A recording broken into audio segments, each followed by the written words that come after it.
Me Bhargavi. Welcome back to our channel Bhargavi ముచ్చట్లు. ఈ రోజు ఒక స్పెషల్ డే అన్నమాట. అంటే ఆల్మోస్ట్ 11 years తర్వాత మళ్ళీ మేమైతే మా స్కూల్కి వెళ్ళబోతున్నాం. ఈ రోజు 10th క్లాస్ అయిపోయి ఈ ఇయర్కి ఆల్మోస్ట్ 11 years అనమాట. అంటే 2013 to 2014 బ్యాచ్ అనమాట మాది. యాక్చువల్లీ మా బ్యాచ్ అంతా కూడా కలిసేసి ఒక గెట్ టుగెదర్ ప్లాన్ చేసుకున్నాం అనమాట. కాకపోతే అది కొన్ని రీజన్స్ వల్ల ఫ్లాప్ అయిపోయింది. ప్రెసెంట్ అయితే గెట్ టుగెదర్ అయితే ఏం లేదు కానీ జస్ట్ అంటే ఇప్పుడు ప్రెసెంట్ ఉన్న 10th క్లాస్ బ్యాచ్ స్టూడెంట్స్కి అయితే కూడా అందరం కూడా కలిసేసి ఒక చిన్న ఆల్ ది బెస్ట్ చెప్పి మా తరపు నుంచి చిన్న మోటివేషన్ చేసి వాళ్ళు ఎగ్జామ్స్ బాగా రాసేలా చేయాలి అనుకున్నాము. సో అందుకని స్కూల్ దగ్గరికి అయితే రీచ్ అయిపోయినాం అనమాట. నా ఛానల్ రెగ్యులర్గా ఫాలో అయ్యే వాళ్ళకి తెలుసు నేను గవర్నమెంట్ స్కూల్లో చదువుకున్నానని. చాలా వీడియోస్లో చెప్తూ ఉంటాను కదా, మా స్కూల్ చాలా బాగుంటుంది, గవర్నమెంట్ స్కూల్ అని. ఇదేనండి మా గవర్నమెంట్ స్కూల్. చూడండి ఎంత పెద్ద క్లాస్ రూమ్స్, ఎంత ప్లే గ్రౌండ్, ఎంత పెద్ద ప్లే ఏరియా, ఎంత బాగుంది కదా. చాలా ప్రశాంతంగా చాలా విశాలంగా ఉంటుంది స్కూల్ అయితే. ఇప్పుడైతే ప్రెసెంట్ మొత్తం మారిపోయింది. మేము ఉన్నప్పటికీ ఇప్పటికీ చాలా చేంజెస్ వచ్చేసినాయి. ఈవెన్ ఫెసిలిటీస్ కూడా చాలా వచ్చినాయి. కాకపోతే స్ట్రెంత్ మాత్రం చాలా తగ్గిపోయిందంట. మేము ఉన్నప్పుడు ఒక్కొక్క క్లాస్లో 80 members, 90 members, 100 members కూడా ఉండేవాళ్ళు అనమాట స్ట్రెంత్. కాకపోతే ఇప్పుడు 20, 30, 40 అలా ఉంటున్నారంట స్ట్రెంత్. సో మా తరఫు నుంచి చిన్న మోటివేషన్ క్లాస్ ఇచ్చేసి స్టూడెంట్స్ అందరికీ కూడా ఆల్ ది బెస్ట్ చెప్దామని ఫస్ట్ క్లాస్ రూమ్లోకి అయితే వెళ్ళిపోయినాం అనమాట. ఏమైనా తప్పుగా మాట్లాడితే మాత్రం క్షమించండి. ఫస్ట్ పిల్లల్ని ఎట్లా మోటివేట్ చేసినాం ఒకసారి చూడండి.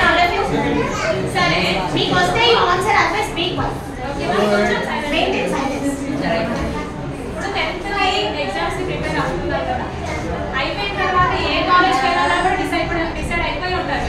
అయ్యిందా? ఎట్లా అంటే నా ఫ్రెండ్స్ అందరూ ఒక స్కూల్ కాలేజ్, నా ఫ్రెండ్స్ అందరూ ఒక కాలేజ్, అట్లనేనా అనుకుంటున్నారా? నిజమేనండి. అట్లాంటి ఆలోచనలు ఉంటే ఇక్కడే వస్తాయి. ఎందుకనంటే మన ఫ్రెండ్స్ స్కూల్లో ఉన్నప్పుడు బాగుంటుంది. తర్వాత కాలేజ్కి వెళ్ళిన తర్వాత మీరు ఎంపీసీ ఒకరు, సిఈసీ ఒకరు, ఎంఈసీ ఒకరు, అట్లా డిఫరెంట్ గ్రూప్స్ తీసుకుంటారు. అవునా? అప్పుడు మన ఫ్రెండ్ మన పక్కనే కూర్చోరు కదా. అప్పుడు మన చదువు మనదే, అక్కడ ఎవరు హెల్ప్ చేయరు. ఇక్కడ దాకానే మన ఫ్రెండ్షిప్ అన్ని అంతే. మీరు అనుకుంటారు అది నా బెస్ట్ ఫ్రెండ్, రేపు నా కాలేజ్లో ఉంటుంది, మా ఇంటి పక్కనే ఉంటుంది, అవి అస్సలు వర్కౌట్ కాదు. ఓకేనా? మీరు ఏ కాలేజ్లో చదవాలనుకుంటున్నారో, ఏ కాలేజ్ బాగుంటుంది అనుకుంటున్నారో 1-10 సార్లు ఆలోచించి జాయిన్ అవ్వండి. ఓకేనా? సో ఎగ్జామ్స్ అనేది వస్తే ప్రిపరేషన్ అయిందా అంటే అయింది, అవ్వలేదు అన్నట్టు చెప్తున్నారు ఆన్సర్స్. అయిందా అవ్వలేదా? ఓకే. మీకు మళ్ళీ రీఫైనల్స్ పెట్టారా మ్యామ్ వాళ్ళు? మంచిగా రిజల్ట్స్ వచ్చినాయా? సరే 10 points ఎవరెవరికి వస్తాయి అనుకుంటున్నారు? అంతేనా? కనీసం అనుకోకుండా అనుకోలేదా? జెన్యూన్ గా లేపాలా? మీ మీద మీకే కాన్ఫిడెంట్ లేదు. జెన్యూన్ గా లేపుర్రి. పోనీ అబౌవ్ 9 9.2 till 9.8 అసలు రావాలని ఆశ లేదా? ఎందుకంటే మీరు ఇక్కడ 10 points వస్తాయని డిసైడ్ అయితే ఎగ్జామ్ రాసిన తర్వాత మనకి ఏ 8 points అక్కడలోపే అర్థమైందా? మన ప్రిపరేషన్ ఇక్కడ ఎంతగా ఉన్నా మన బుక్ ఓపెన్ చేసి ఏ పేజ్లో ఏముందని మనకు తెలిసినా ఎగ్జామ్కి వెళ్ళాక రాసిన తర్వాత మనం రాసేది వేరు, అక్కడ మార్క్స్ వచ్చేది వేరు. మీరు ఇక్కడ కాన్ఫిడెన్స్ పెంచుకొని అక్కడికి వెళ్ళిన తర్వాత మా ఫుల్ మార్కులు వచ్చేసి మేము పాస్ అయిపోతామంటే కుదరని పని. అర్థమైందా? ఇంకొంచెం ఇంట్రెస్ట్ పెట్టి ఇంకొంచెం టైం ఉంది కాబట్టి ఏ ఎగ్జామ్ నా ఎగ్జామ్ అట్లీస్ట్ ముందు రోజు అయినా నైట్ అవుట్ చేసి అయినా చదవండి. అర్థమవుతుందా? అందరూ ఈ క్లాస్ రూమ్ లో ఉన్నారు, అందరూ ఒకటే దగ్గర సెంటర్ పడదు కదా, ఒక్కొక్కరికి ఒక్కో దగ్గర పడతారు. వాళ్ళ నుంచి గైడ్ చేయాలి. మా దగ్గర నుంచి కావాలి, వీళ్ళు ఇక్కడ నుంచి అందరూ కావాలి, మళ్ళీ ఇంటికి పోతామనంటే ఆనకి వెళ్ళాలి. నెక్స్ట్ ఎగ్జామ్ కూడా ఎగ్జామ్స్ అన్నీ అయిపోయినాక కలుసుకోండి, అందరూ ఒకరే కలుసుకోండి. కానీ ఎగ్జామ్ స్టార్ట్ అయినాక ఎవరు ఫోన్లు చేసుకోవద్దు, ఎవరు మాట్లాడుకోవద్దు, ఎవరిది నమ్మద్దు. ఈ క్వశ్చన్ వస్తుంది, ఈ ఆన్సర్ వస్తుంది అని చెప్తారు, నమ్మద్దు. మన ప్రిపరేషన్ మనకే ఉండాలి. పేపర్ లీక్ అయినా కూడా నమ్మద్దు. ఫ్రెండ్స్ తెలుసా ఏం చదువుకోలేదు, నా వల్ల రాలేదు, నేను చదవలే అంటారు. కానీ వాళ్ళ ప్రిపరేషన్ చదువుతారు, వాళ్ళకి ఫస్ట్ పడతారు. చెప్తున్నా ఎందుకంటే అవసరాలకి చెప్పకుండా చదవలేదు అని చెప్తారు, చదువుతారు. చదవలేదు అంటే అవసరం ఏం చదవంటే ఈ ఎగ్జామ్ వేరు, వాళ్ళ ఎగ్జామ్ వేరు. అర్థమైందా? ఇంకోటి మన ప్రైవేట్ స్కూల్స్ కాకుండా గవర్నమెంట్ స్కూల్ ఎందుకు చదువుకుంటాం? ఎందుకంటే మన ఫైనాన్షియల్ గా కొంచెం లో ఉన్నాం, మన పేరెంట్స్ వాళ్ళకి మనకు తెలుసు. అవునా? ఎందుకు మనం మిగతా వాళ్ళతో పాటు ప్రైవేట్ స్కూల్కి వెళ్ళలేకపోతున్నాం? అక్కడ ఫీజు మన పేరెంట్స్ కట్టలేరు కాబట్టి. ఇక్కడ ఎందుకు చదువుకుంటాం? అట్లీస్ట్ చేసుకోవడానికి బట్టలు, చదువుకోవడానికి బుక్స్ అని ఇస్తున్నారు. ఇవి మాత్రం ఏ చదువుతున్నారంటే మనం దాన్ని మంచిగా యూజ్ చేసుకొని చదువుకోవాలి. ఇప్పుడు ఇంకా చాలా బాగుంది. ఉన్నప్పుడు లేదు, మాకు మార్క్స్ లేకుండా చాలా బెంచెస్ కూడా లేకుండా స్టూడెంట్స్ ఎక్కువ. మీరు ఇప్పుడు ఇంత తక్కువ స్టూడెంట్స్ ఎక్కువ తక్కువ ఉండే వన్ సెక్షన్ 62 మేమే 62 మీరు ఇంకా 2 సెక్షన్ కలిపి ఎంత strength 56 3 section only section only 99 that then you were there only one section.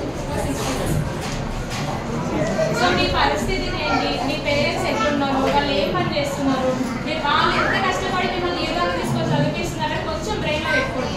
సినిమాలు చూసి పిచ్చి పిచ్చి వేషాలు వేస్తే మాత్రం లైఫ్ అంటే ఉండండి. చదువుకోండి మీ గురించే. ఇప్పుడు మనం ఒకసారి ఫెయిల్ అయినా ఒకసారి ఒక బ్యాక్లాగ్ పడ్డది, తర్వాత రాయాలి కదా, అవునా కదా? తర్వాత రాదు, అదిలో ముందే చదువుకుంటారు. బ్యాక్లాగ్స్ పడే మంచిగా చదువుకోండి. మీకు మాకు డిఫరెన్సెస్ ఏంటి చెప్పాలా? మీకు అన్ని ఫెసిలిటీస్ ఉన్నాయి. ప్రామిస్ చెప్తున్నా, టీచర్ గారు ఒకసారి అడగండి. మాకు ఇవంతా లేదు, మన డిజిటల్ లేదు, ఇంత అప్డేటెడ్ లేదు. మేము ఇంకా మీకు బెంచెస్ ఉన్నాయి, మేము కింద కూర్చొని చదువుతున్నాం తెలుసా? అవి ఉంటాయి కదా, ఫ్యాన్ కూడా లేవు, ఏం లేవు, కింద చదువుకున్నాం. అట్లా ఇట్లా మేము సర్వ్ అయినాం మా జనరేషన్ కాబట్టి మేము సర్వ్ అయినాం. ఇది ఏంటి అని అంటే మన జనరేషన్ చాలా కొంచెం డేంజర్ ఉంటుంది, కాంపిటీషన్ పెరుగుతుంది. ఒకప్పుడు 10th ఉన్న జాబ్స్ ఇచ్చింది, తర్వాత ఇంటర్, ఇప్పుడు డిగ్రీ ఉన్న జాబ్స్ లేవు. సీరియస్గా లేదు. మా దాంట్లో ఓపెన్గా చెప్పాలంటే ఒక 30% 20% కొంచెం ఇబ్బందులు పడుతున్నారు. అట్లాంటి కాంపిటీషన్ లైఫ్ బతుకుతున్నారు. అర్థమవుతుంది అందరికీ? మీకు చెప్పడానికి మేము వచ్చినాం అని చెప్పడానికి టీచర్స్ మీకు ఇంకా స్టెప్ బై స్టెప్ ఏంటంటే చదవండి, అసలు మాకు ఎక్కడే ఎక్కదు, ఏం ఇష్టమే కాదు, అసలు పాస్ కావడమే కష్టం అనుకున్న వాళ్ళకి ఒక సొల్యూషన్ చెప్తారు. ఏంటి అంటే అమ్మాయిలు అయితే మెయిన్గా మీకు టైలరింగ్ నేర్చుకోండి, బ్యూటిషియన్ నేర్చుకోండి. మీ ఓన్గా మీ కాళ్ళ మీద మీరు నిలబడి మీరు మనీ సంపాదించుకోవచ్చు ఫ్యూచర్లో. చదువు అనేది మనకి రెస్పెక్ట్ ఇస్తుంది. మనకి ఎంత వచ్చినా మనం చేసే పని మన లైఫ్లో మనం తినడానికి అన్నం పెట్టదు, అవునా? మన పేరు చేసే కూడా ఒక పనే కదా. సో వాళ్ళ మనం కష్టపడాలంటే అర్థం చేసుకోండి. ఎవరికైనా సరే చదువు మీద ఇంట్రెస్ట్ లేదు అనుకుంటే ఫస్ట్ మీ ఇంట్లో చెప్పేయండి.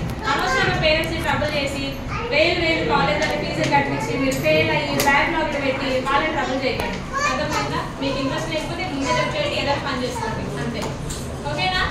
ఇక అమ్మాయిలు అయితే కనుక మంచిగా టైలరింగ్ నేర్చుకోండి, కంప్యూటర్ లెర్నింగ్ నేర్చుకోండి. ఇప్పుడు ఎంత తెలుసు కదా, అందరూ ఇన్స్టాగ్రామ్ యూట్యూబ్ అది చూస్తూనే ఉన్నారు కదా. ఒక్కొక్కరు ఎట్లా సంపాదిస్తున్నారు. అట్లా మీరు కూడా మంచి పొజిషన్కి వచ్చి మళ్ళీ ఇట్లా వచ్చి మాట్లాడాలనేది మా అందరూ అర్థమైందా? ఎలా టైలరింగ్ చేసేది. Thank you.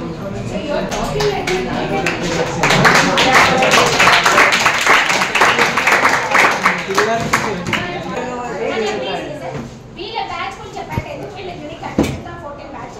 వీళ్ళ మామూలుగా నాకు ఒక బ్యాచ్ లో కొద్దిమంది ఫేవరెట్ స్టూడెంట్స్ ఉంటారు, కానీ వీళ్ళ బ్యాచ్ లో ఆల్ అమ్మాయి పెట్టి ఈ బ్యాచ్ లో అందరూ నాకు చాలా అసలు పేపర్లో నాకు బోర్డు కనిపించి కాదు, నాకు టీచర్స్ పెట్టి బోర్డు మరి టీచర్ నేనేం చెప్పలేదు. చూస్తుంటే టీచర్ వచ్చి మనీ ఇచ్చి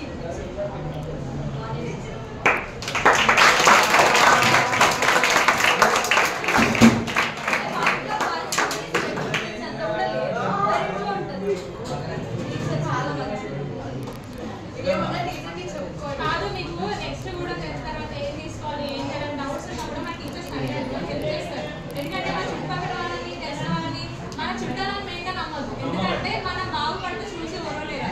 ఎట్లా అంటే మనకి ఒక మంచి కోర్స్ ఇస్తున్నాం అనుకో, అమ్మ ఒక మంచి అమ్మాయి చేస్తే మంచి జాబ్ వస్తుంది వీళ్ళకి అని మనకు చెప్పారు, గైడ్ చేయరు. బెస్ట్ ఏంటంటే మన టీచర్స్ని కాంటాక్ట్ అవ్వండి, నంబర్ తీసుకొని టీచర్ని షో అండ్ షో చేయాలనుకుంటే ఏం చేస్తే బాగుంటుందని అడగండి. అప్పుడు వాళ్ళు మిమ్మల్ని గైడ్ చేస్తారు. ఓకేనా? అందరికీ ఆల్ ద బెస్ట్.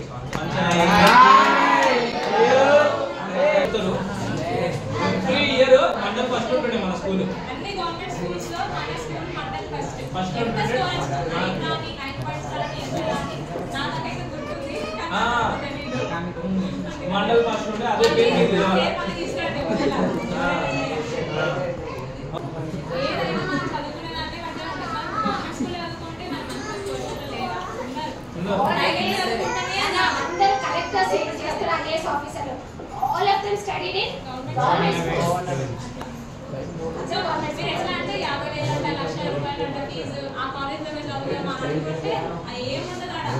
మంచి గవర్నమెంట్ కాలేజ్ అయినా సరే మంచి టీచర్స్ ఉంటే మంచిగా చదువుకోండి. మీ పేరెంట్స్ని ట్రబుల్ చేయకండి మెయిన్ అంటే.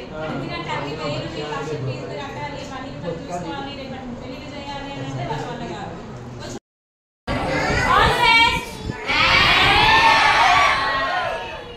వీడియోలో చాలా డిస్టర్బెన్స్గా ఉంది కదా, యాక్చువల్గా అయితే అది లంచ్ టైం అనమాట. మిగతా పిల్లలందరికీ కూడా లంచ్ టైం, అందుకే అంత నాయిస్ వస్తుంది. సో మాకు తెలిసిన మాటలు కొన్ని విషయాలు కూడా వాళ్ళకి చెప్పి ఎగ్జామ్స్ బాగా రాసేలాగా కొంచెం మోటివేట్ అయితే చేసినాం అనమాట. ప్రెసెంట్ ఉన్న 10th క్లాస్ బ్యాచ్ స్టూడెంట్స్ అందరికీ కూడా ఆల్ ది బెస్ట్. ఎవరైతే వీడియో చూస్తున్నారో ఎగ్జామ్స్ బాగా రాయండి, కూల్గా వెళ్ళండి, ఎగ్జామ్స్కి మంచి మార్క్స్ తెచ్చుకోండి, మీ పేరెంట్స్ని మీ టీచర్స్ని ప్రౌడ్గా ఫీల్ అయ్యేటట్టుగా చేయండి. Once again all the very best to all 10th class students who are writing exams. So క్లాస్లో 10th క్లాస్ పిల్లలతో ఇంటరాక్ట్ అయిన తర్వాత ఇంకా నెక్స్ట్ అయితే వీళ్ళందరికీ ఎగ్జామినేషన్ ప్యాడ్స్ ప్లస్ స్టేషనరీ అయితే ఇవ్వాలని అనుకున్నాం అనమాట మా బ్యాచ్ తరఫు నుంచి. సో అందుకని ఇక్కడ స్టేజ్ పైకి అయితే పిలిచామన్నమాట వీళ్ళందరినీ. సో ప్రిన్సిపల్ సార్ చేతుల మీదకి ఇస్తే బాగుంటుందని చెప్పేసి ఫస్ట్ సార్కి అయితే బొకే ఇచ్చేసి నెక్స్ట్ అయితే ఇంకా ప్రోగ్రామ్ అయితే స్టార్ట్ చేసినాం అనమాట. ఇక్కడ మీకు కనిపిస్తున్న ఆంటీ అంటే బ్లూ కలర్ శారీ కట్టుకున్నారు కదా, ఈ ఆంటీ అయితే కుకింగ్ చేసేవాళ్ళు అనమాట. మేము మా చిన్నప్పటి నుంచి ఇప్పటిదాకా కూడా మా స్కూల్లో కంటిన్యూస్గా వంట చేస్తూనే ఉన్నారనమాట.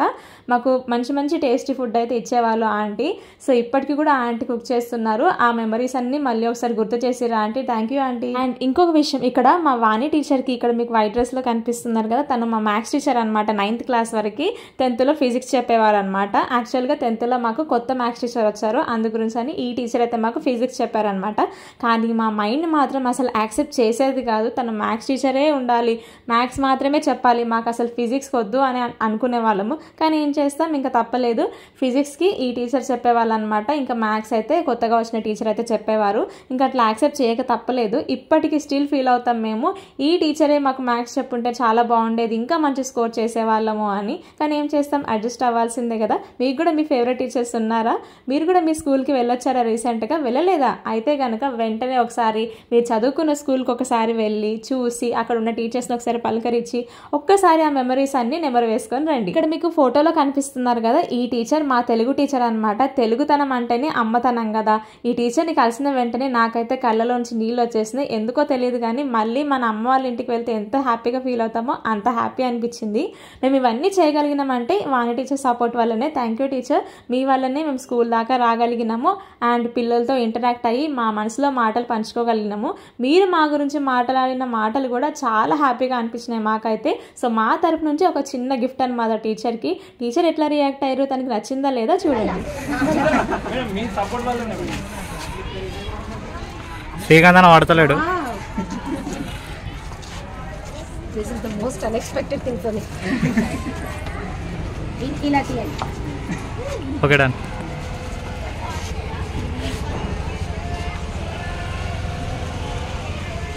స్కూల్కి వెళ్ళినామనే హ్యాపీనెస్ అయితే ఉంది కానీ స్కూల్లో మాత్రం అసలు స్ట్రెంతే లేదనమాట. మీ చుట్టుపక్కల పిల్లలు కానీ ఎవరైనా తెలిసిన వాళ్ళు కానీ బిలో మిడిల్ క్లాస్ ఉంటే కనుక వాళ్ళకి చాలా చదువు అనేది అవసరం కాబట్టి వాళ్ళందరికీ దగ్గరలో గవర్నమెంట్ స్కూల్స్ ఎక్కడున్నాయో చూపించి గవర్నమెంట్ స్కూల్స్లో అయినా పిల్లల్ని జాయిన్ చేసేలా చేయండి.